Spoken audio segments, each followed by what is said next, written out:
Bom dia, boa tarde ou boa noite.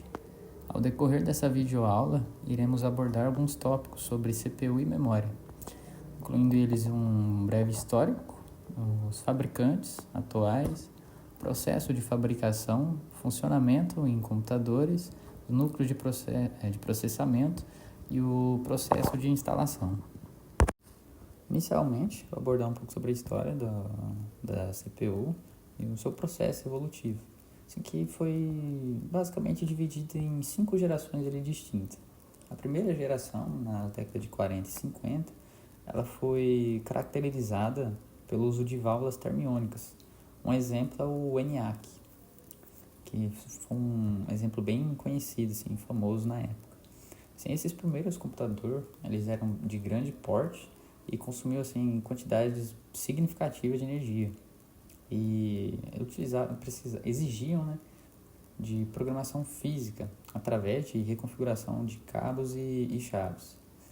Assim, para termos de curiosidade, o ENIAC ocupava 167 metros quadrados e pesava ali por volta de 30 toneladas.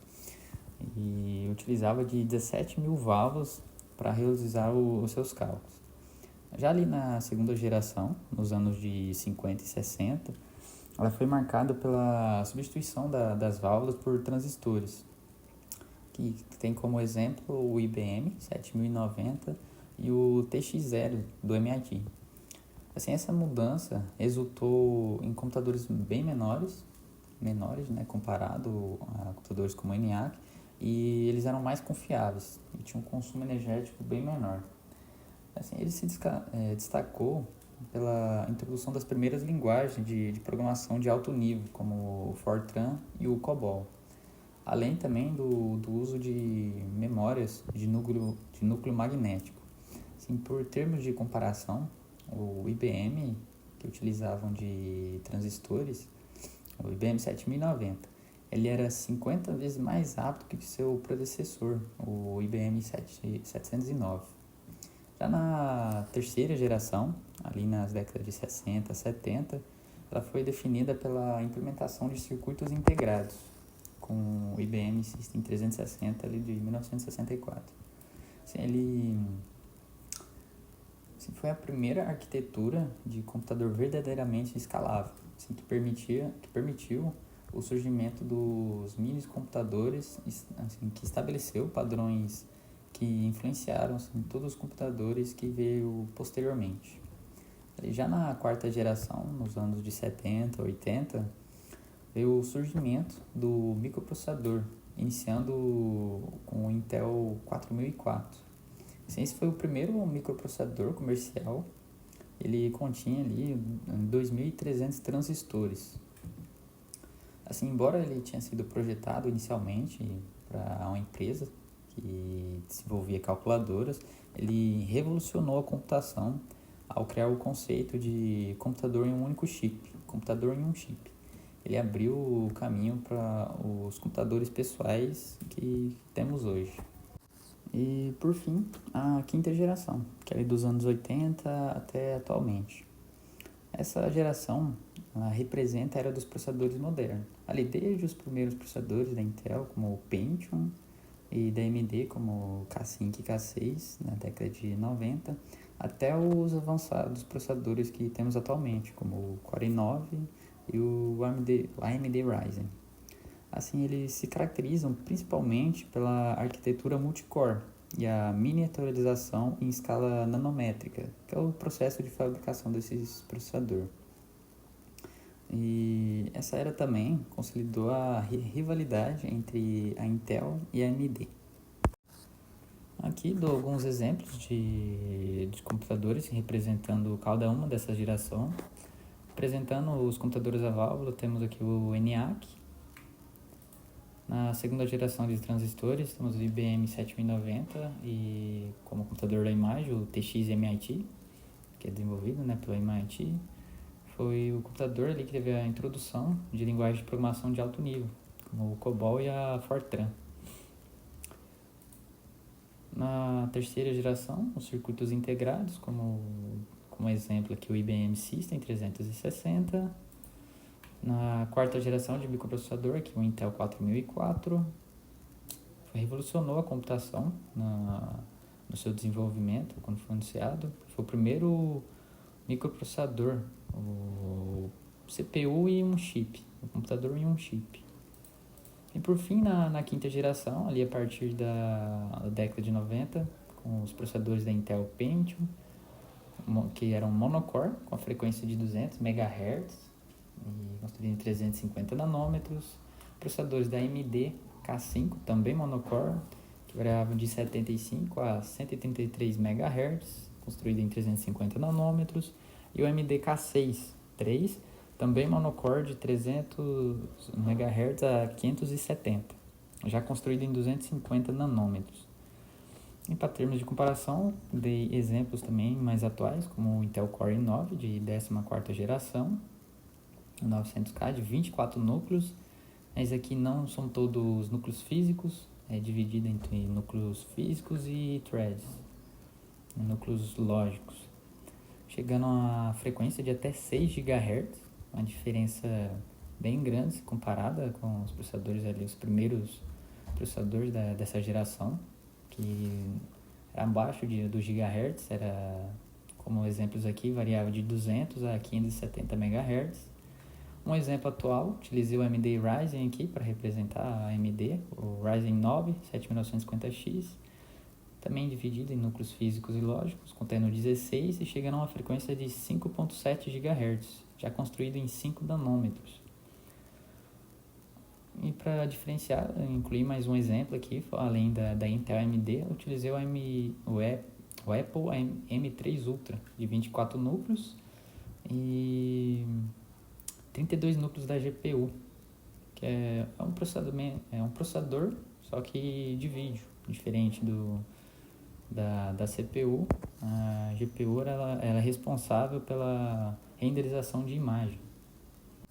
Em resumo, essa geração ficou marcada principalmente pela arquitetura multicore, que é a presença de vários núcleos físicos, a miniaturização em escala nanométrica, que isso permite processadores cada vez mais rápidos e com consumo cada vez menor de energia. A partir daí, se deu início à rivalidade das duas maiores fabricantes de processador da atualidade, que é a Intel e a AMD.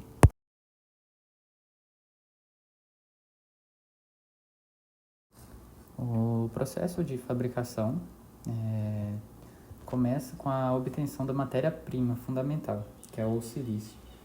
E esse elemento é extraído do dióxido de silício, encontrado na areia comum.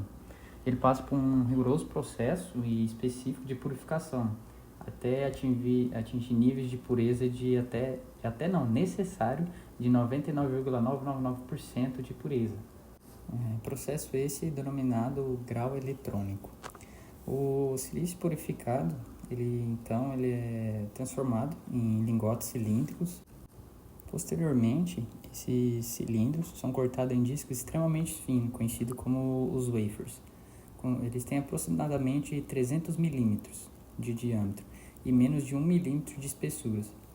Os wafers, então, eles passam por um meticuloso processo de polimento para obter uma superfície perfeitamente plana e livre de qualquer imperfeição microscópica, seja poeira ou qualquer outro tipo de impureza. O próximo passo é a fabricação de transistores, pelo processo de fotolitografia. Essa técnica ela é utilizada para transferir padrões microscópicos para os wafers, para os discos já cortados. Então, o wafer ele é revestido com material fotossensível chamado fotoresist. Uma máscara contendo um padrão do circuito, ela é posicionada sobre o wafer. Então, a luz ultravioleta, ao passar por esse molde, ela imprime o formato, o desenho das estruturas no wafer. Então, o processo segue para deposição e corrosão, onde camadas de diversos materiais são depositadas sobre o wafer por processos químicos. A técnica de corrosão seletiva, ela remove os materiais específicos de acordo com a conformidade e com os padrões definidos. Esse processo, então, ele cria as estruturas tridimensionais que formam os transistores. Os wafers seguem, então, para a dopagem. A dopagem é um processo assim, crucial, onde as impurezas específicas são introduzidas de forma controlada em áreas selecionadas do silício, para criar regiões semicondutoras com diferentes propriedades elétricas. Essas propriedades são regiões do tipo N, que contêm um excesso de elétrons, são criadas com elementos como o fósforo ou o arsênio. As regiões do tipo P, com deficiência de elétrons, elas são criadas com elementos como o boro. E essa interação entre as diferentes regiões forma os transistores funcionais. Após a criação dos transistores, é necessário conectá-los para formar circuitos complexos. Então vem o processo de interconexões, onde múltiplas camadas de metal, geralmente cobre, são depositadas para criar essas ligações. São vias, são pequenos canais condutores que são formados entre camadas em superfícies verticais. Entre essas superfícies, então, são colocados materiais dielétricos, que são materiais isolantes para prevenir curto-circuito entre as camadas. Então, esse processo se repete várias vezes, que pode chegar até 15 camadas. Uma vez concluída a fabricação do wafer, inicia a fase de teste e embalagem, onde são feitos testes elétricos. Em cada chip no wafer, ele é submetido a testes elétricos rigorosos, a identificação de possíveis defeitos. Chips defeituosos, eles são identificados e marcados para descarte. Os testes são realizados em diferentes condições de temperatura para garantir a estabilidade do processo. O wafer, então, ele é cortado com precisão para separar os chips individuais, os dies. E apenas os chips funcionais eles vão ser incluídos para a próxima etapa, que é a montagem do pacote. O die, então, de silício, ele é montado em um substrato com conexões elétricas. Os fios de ouro, que são extremamente finos, eles conectam os contatos do pacote. A próxima etapa, então, é o encapsulamento. O conjunto do die, com o substrato, com as conexões elétricas, eles são encapsulados em um material protetor, geralmente resina epóxi. Esse encapsulamento tem como fim proteger o die. E são feitos, então, a avaliação de desempenho e classificação dos chips por velocidade. Então, é feita a gravação do firmware e identificadores exclusivos para cada chip. Então, é feita a validação de todas as funções e recursos. Os principais componentes de uma CPU é a unidade de controle, os registradores, a ULA e os caches de level 1, 2 e 3. A unidade de controle ela é responsável por decodificar e coordenar a execução das instruções da CPU. Ela interpreta as informações e instruções que estão na memória e gera sinais de controle que coordenam o funcionamento interno da CPU. Ela tem as funções técnicas dela, de busca, decodificação, controle e sequenciamento. Na busca, ela busca a próxima instrução da memória que vai ser executada. Depois vem a parte de decodificação, onde ela interpreta a instrução, identificando a operação a ser realizada. No controle, ela gera sinais de controle, leitura e gravação nos registradores. O sequenciamento, ele atualiza basicamente o PC para apontar qual que vai ser a próxima instrução. Seguindo para a ULA, que é a unidade lógica e aritmética, ela é um bloco funcional da CPU que ela é responsável por realizar todas as operações aritméticas, lógicas e de comparação.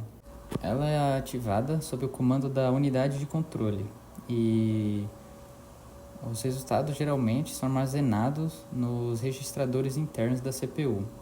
A ULA em si, ela não armazena dados de forma permanente, nem decide quais operações executar. Assim, ela apenas executa a operação solicitada com os dados fornecidos. Seguindo para os registradores, elas são pequenas unidades de armazenamento de alta velocidade. Eles são implementados com a tecnologia de memória SRAM, mas com acesso ainda mais rápido que as cache. Elas servem para armazenar dados, endereços e instruções temporárias durante a execução dos programas. Os registradores estão no nível mais alto da hierarquia de memória, com tempo de acesso de poucos nanosegundos ou menos, e são essenciais para manter o desempenho do processador. E por fim, tem a memória cache, que é uma memória volátil. Ela é extremamente rápida e de pequena capacidade de armazenamento. Ela é utilizada pela CPU para armazenar dados e instruções que é frequentemente acessado. Ela reduz o tempo necessário para buscar essas informações na memória RAM, que é mais lenta. Ela funciona também como uma área intermediária entre a CPU e a memória principal, baseada nos princípios de localidade temporal, que basicamente, se uma informação foi acessada recentemente, é provável que seja acessada novamente em breve. E a localidade espacial, que se um dado é acessado, os dados próximos a ele tendem a também ser acessado. Esses dois princípios permitem que a cache, a memória cache, ela antecipe as necessidades da CPU, armazenando blocos inteiros de dados ao invés de informações isoladas. Os níveis de cache, L1, L2 e L3, eles fazem parte da hierarquia da memória da CPU e atuam como camadas de armazenamentos temporários em ordem de prioridade e velocidade, que são usados para reduzir o tempo de acesso da CPU aos dados e instruções. O cache L1, que é o nível 1, ele fica localizado, integrado dentro de cada núcleo do processador. A velocidade e latência é a mais rápida de todas, que é em torno de 1 a 3 ciclos de clock, que a frequência dela é igual ou bem próxima da CPU. A capacidade típica dela, que é bem baixa, é entre 16 KB a 128 KB. A sua principal função é servir como o primeiro local de busca da CPU para dados e instruções. Ela contém os dados que são mais frequentemente utilizados. Uma característica dela é que ela é muito pequena, mas extremamente eficiente. Alta taxa de acertos, cache hit, em ciclo de instruções repetitivas. Já o cache L2, que é o nível 2, ele fica localizado mais próximo do núcleo, mas geralmente fora dele. E pode ser dedicada por núcleo ou compartilhada entre dois núcleos dependendo da arquitetura do processador. A velocidade de latência dela é um pouco mais lenta do que a L1. Ela fica aqui em torno entre de 3 a 14 ciclos, mas ainda assim é consideravelmente bem rápida. Já a sua capacidade é maior em relação à de level 1, cache nível 1, varia entre 252 KB a 256 KB e a 1 MB por núcleo. Às vezes mais ou menos, varia de acordo com o processador, se é de alto desempenho ou mais baixo nível. Ela tem como função armazenar dados menos frequentemente usados, diferente da L1. E ela também atua como um backup da L1, mantendo blocos de dados, informações que foram recentemente usadas, mas como não foram acessadas frequentemente, e então elas não permaneceram mais na de nível 1. E por fim, o cache de nível 3, ele fica localizado fora dos núcleos, mas no mesmo chip, no die do processador. Ela é compartilhada entre todos os núcleos da CPU. A velocidade e latência dela é mais lenta dos 3 níveis, a latência dela é em torno de 10 a 40 ciclos, mas assim ainda é mais rápida do que a memória RAM, por exemplo, bem rápida. A capacidade dela já é maior dentre todos os níveis, de 4 a 64 MBs ou mais, também varia, em casos assim, de CPUs de servidores. E ela armazena os dados e instruções que não estão armazenados nem nas memórias cache de nível 1 e nível 2. Ela também serve como uma ponte entre os núcleos, permitindo que eles compartilhem informações com menor custo de tempo, né? O núcleo de processamento, o core, ele é uma unidade de execução dentro da CPU. Cada núcleo ele é responsável por buscar, decodificar, executar e armazenar instruções, funcionando como uma CPU independente dentro do processador principal. Em arquiteturas mais recentes de processadores multinúcleos, eles são integrados a um único chip de silício, formando os multicores, né, os processadores multicore. Isso permite o paralelismo real de tarefas, ou seja, eles conseguem executar várias tarefas ao mesmo tempo. Os exemplos mais comuns desses processadores com multicores são os dual-core, que representam 2 núcleos físicos, os quad-core, 4 núcleos, e octa-core, com 8 núcleos. Além dos núcleos físicos, tem os núcleos lógicos. Sim, muitos processadores usam técnicas, no caso da Intel, chamada de Hyper-Threading, ou SMT, da AMD. Sim, para cada núcleo físico, ele pode lidar com 2 fluxos de execução simultâneos, criando o que é chamado de núcleos lógicos, ou os threads. E além do Hyper-Thread e do SMT já citados, tem o clock dinâmico, que é um turbo boost, que ele aumenta a frequência de algum núcleo quando necessário, e existem arquiteturas híbridas que combinam núcleos de alto desempenho com núcleos eficientes energeticamente, que são núcleos que consomem menos energia, que são mais para produtividade do que processos de alta, que exigem alta performance. Para instalar uma CPU no computador, primeiramente você deve desligar, né, o computador. Se possível, né, de preferência utilizar pulseiras antistática, ou uma alternativa é você tocar em superfícies metálicas não pintada para você fazer a descarga eletrostática. Para você instalar, você deve fazer algumas observações, como no processador, tanto no processador quanto na placa-mãe, existem marcações que ficam geralmente nos cantos, né, nas extremidades, que orienta ali, o alinhamento do processador no socket da placa-mãe. Aí você deve alinhar os pinos de contato da CPU com os orifícios do socket, sem forçar, para evitar que danifique o processador ou a placa-mãe. Para CPUs da Intel, você deve alinhar um triângulo dourado que fica no canto do processador, que indica o lado certo para você colocar a CPU.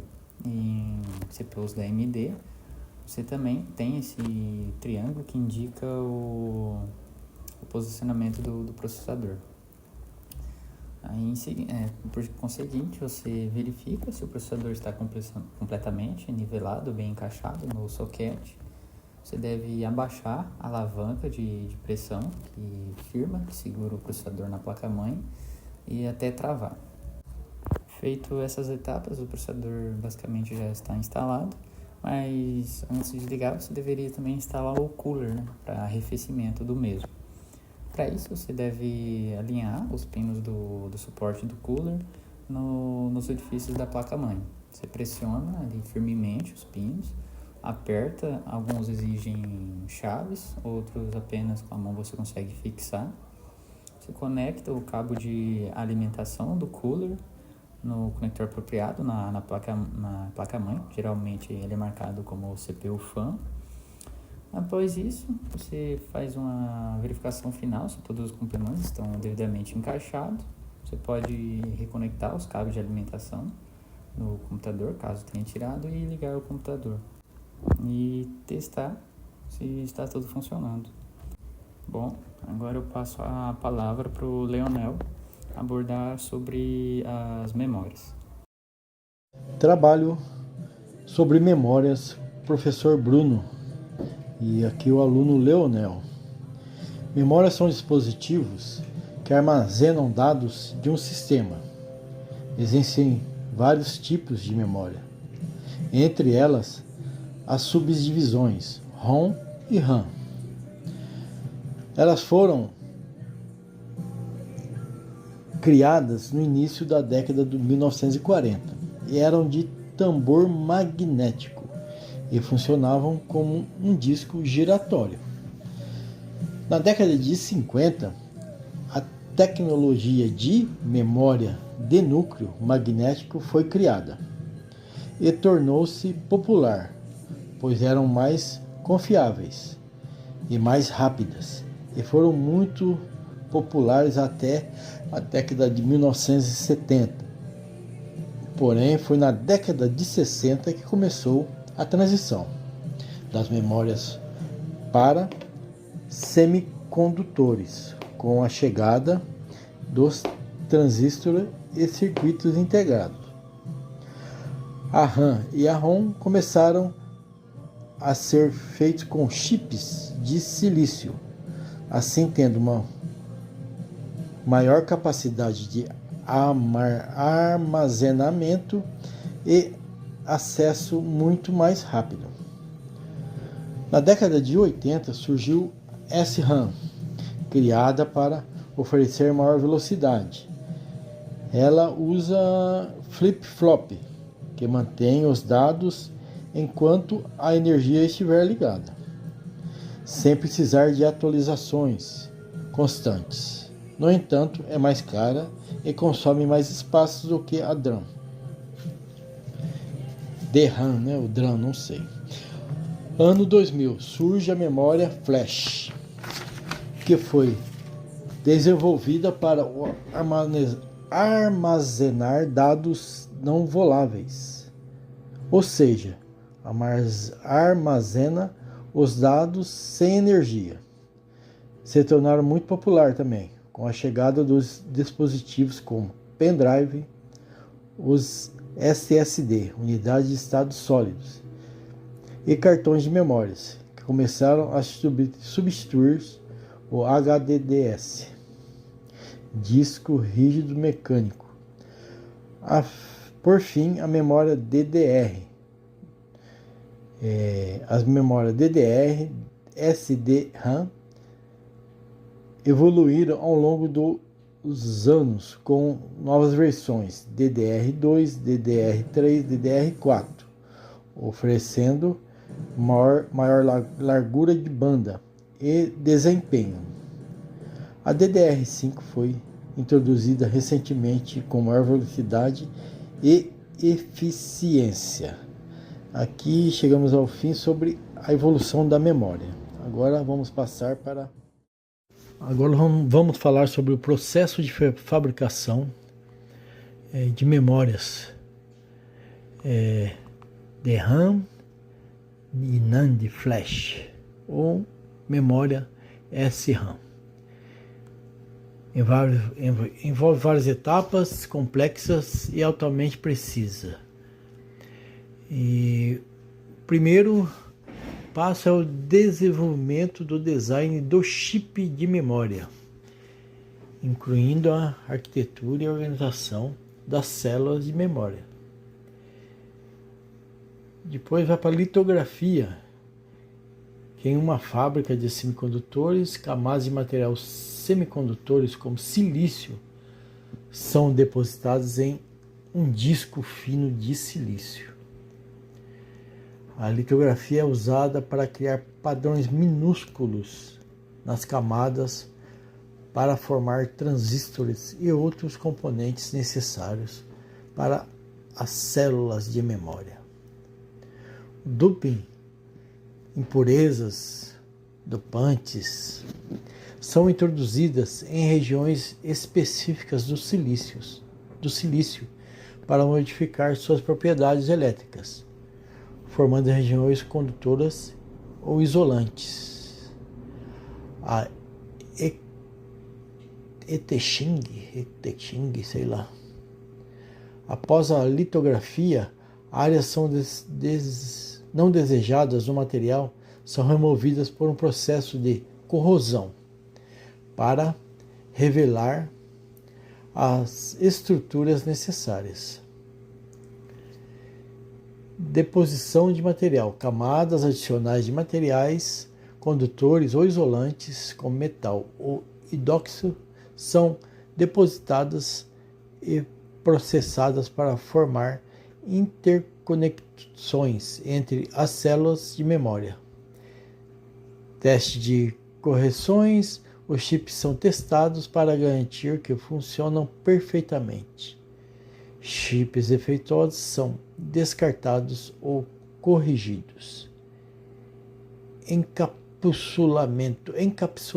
Depois de testado, os chips de memórias são cortados em wafer, montados em pacotes plásticos ou cerâmicos e conectados a pinos para integração com outros componentes de sistemas eletrônicos. Este processo envolve equipamentos de alta precisão, como litografia ultravioleta extrema e camadas de vácuo, para trabalhar em escala de nanômetro.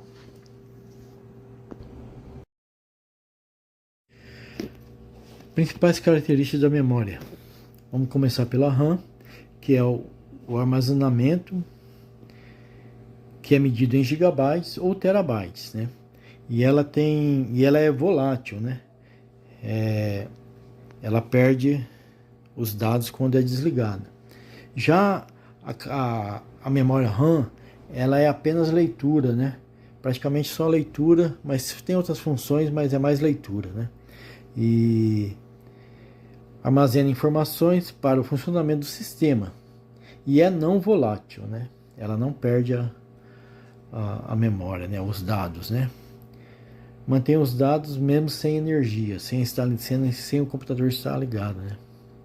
A memória cache armazena dados para acelerar o processamento. E a memória flash, ela é não volátil e usadas em SSD, pendrives, cartões de memórias. Já a memória virtual parte do armazenamento do disco rígido, usadas como extensão da RAM. Isso é, ele busca fora do PC, né, do computador, memória para armazenar como uma extensão da RAM. Como é feita a instalação de memória RAM e HD, SSD, né? A primeira coisa que deve ser feita é desligar o computador. Utilizar uma pulseira anti-estática ou toque em uma das superfícies metálicas não pintadas para descarregar eletricidade estática. Abra as travas de retenção nas extremidades do slot. Elas se movem para fora. Instalação. Alinha o entalhe do módulo para elevação do slot. Insira o módulo do slot em um ângulo de 45 graus. Pressione o módulo para baixo até que as travas se fechem com um clique. Você vai ouvir o clique. E certifique-se de que o módulo está firmemente instalado e as travas estão fechadas. A instalação de HD e SSD também começa com o computador desligado, o gabinete aberto, seguindo os passos que foi feito no áudio passado aí, né? Localize os compartimentos de montagem do HD SSD. Encaixe o HD e SSD no computador desligado. Em modelos de HD que necessitem parafusar, alinhe os orifícios com os do gabinete e os fixe. Alinhe o orifício do parafuso do SSD para os da placa-mãe e fixe os parafusos. Para HDs e SSDs do tipo SATA, conecte os cabos de alimentação. Verifique se tudo está instalado corretamente. Para finalizar, feche o gabinete do computador e ligue o computador.